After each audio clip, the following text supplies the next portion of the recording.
यतिन के पास चलते हैं और डीलर्स इस आज के रिवर्सल को कैसे रीड कर रहे हैं और क्या कैरी कर रहे हैं कल के लिए। यतिन बताइए। तो वीरू, दो स्टॉक जो आज फोकस में है उनमें सबसे पहले है पेटीएम। काफ़ी अच्छी तरीके से आज काउंटर मोमेंटम में है और डीलर्स के हिसाब से जिस तरीके से यहाँ एफआईआईज़ की बाइंग चल रही है और ओपन इंटरेस्ट 2% बढ़ा है, फ्रेश लॉन्ग बिल्डअप देखने को मिल रहा है।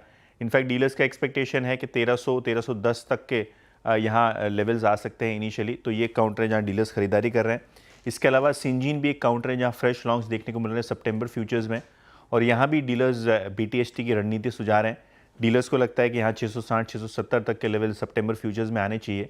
तो ये भी एक काउंटर है जहाँ डीलर्स खरीदारी कर रहे हैं। ओके, पेटीएम और सिंजन यहाँ पे खरीदारी कराई डीलर्स की तरफ से, अच्छा परफॉर्म कर रहे दोनों ही स्टॉक्स। चलिए अब बीटीएसटी और एसटीबीटी ट्रेड्स लेना शुरू करते हैं। चंदन जी बताइए क्या करेंगे आप कल के लिए? बिल्कुल, कल की तरफ देखें तो मेरा फोकस रहेगा यहाँ पे डीमार्ट पे। डीमार्ट पे एक अच्छा सेटअप बना है और पिछले लगभग 8 दिनों का कंसोलिडेशन अब एक ब्रेकआउट की तरफ आएगा। आज का जो प्राइस एक्शन है वो एक bullish belt hold kind of candle है और हल्का सा फॉलोअप होते यहाँ पे ब्रेकआउट हुआ, तो इसके लिए बीटीएसटी का अच्छा कैंडिडेट नजर आ रहा है। यहाँ पे खरीदारी की सलाह रखेंगे। 4700 एक इमीडिएट सपोर्ट के तौर पे यहाँ पे काम में लेना चाहिए और 4700 के सपोर्ट से कहीं ना कहीं 4900 तक के टारगेट डीमार्ट पे बनने चाहिए। ओके, तो डीमार्ट ये हो गई चंदन जी की पिक। गाबा सर, आप क्या कैरी कर रहे हैं कल के लिए? कल के लिए मुझे लगता है कि एसआरएफ पर ध्यान देना चाहिए। एसआरएफ करीब 2944 पर ट्रेड कर रहा है, स्टॉप लगाना चाहिए 2925 पर। फर्स्ट टारगेट 3000 पॉसिबल है एसआरएफ। ओके मानस, आप क्या कैरी करेंगे?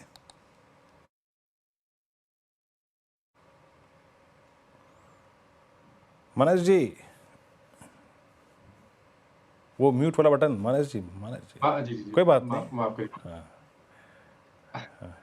तो देखिए, ग्लेनमार्क में खरीदारी करके जाएंगे। ग्लेनमार्क ने 10 और 20 मूविंग एवरेज को रिगेन कर लिया है, वॉल्यूम्स बेहतर है, तो ग्लेनमार्क के फ्यूचर में खरीदारी करेंगे। स्टॉप लॉस लगाने हैं 1979 के और टारगेट सेट करने हैं 2005 के। ओके, ग्लेनमार्क फार्मा मानस जी कैरी करेंगे। आशीष कयाल जी आप बताएं क्या कैरी करेंगे? देखिए, यहाँ पर बहुत ही अच्छा रुझान देखा गया है ओवरऑल जेएसडब्ल्यू स्टील में, और ओवरऑल मेटल स्पेस में ही काफी अच्छी खासी बाइंग है और जेएसडब्ल्यू स्टील में काफी बड़ी कैंडल बनाई है, 20 डीएमए के ऊपर चल रहा है, तो यहाँ पे लॉन्ग पोजीशंस क्रिएट की जा सकती है। ऊपर में जो टारगेट है वो देख सकते हैं करीबन 1120 का, और स्टॉप लॉस जो नीचे में लगाना होगा यहाँ पर 1055 का। ओके, अब चला जाए राजेश सातपुते जी के पास। राजेश जी बताइए क्या कैरी कर रहे हैं कल के लिए? अनुज जी देखिए, मैं वोल्टास लेके जाऊंगा। मुझे लगता है जिस तरह से परसों ब्रेकआउट मिला और पिछले 2 दिनों से जो कंसोलिडेट हो रहा है 1400 के ऊपर, तो यहाँ पे एक बाइंग अपॉर्चुनिटी बनती है। तो इससे buy in Voltas above 1400 mark, keep your stop loss of 20 points, तो 1380 का स्टॉप लॉस रखे।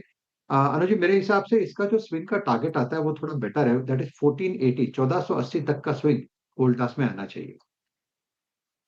ओके, वोल्टास पे 1434 पे ये बाय कॉल रिवर्सल ट्रेड।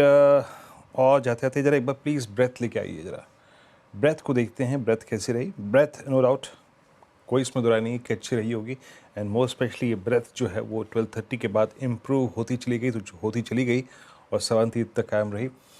कल भी जब बाजार क्रैक हुआ था ना, याद रखिएगा जो बात मैंने सुबह भी कही थी कि इवनली पॉइज्ड, बिल्कुल बटा हुआ था लॉन्ग और शॉर्ट में।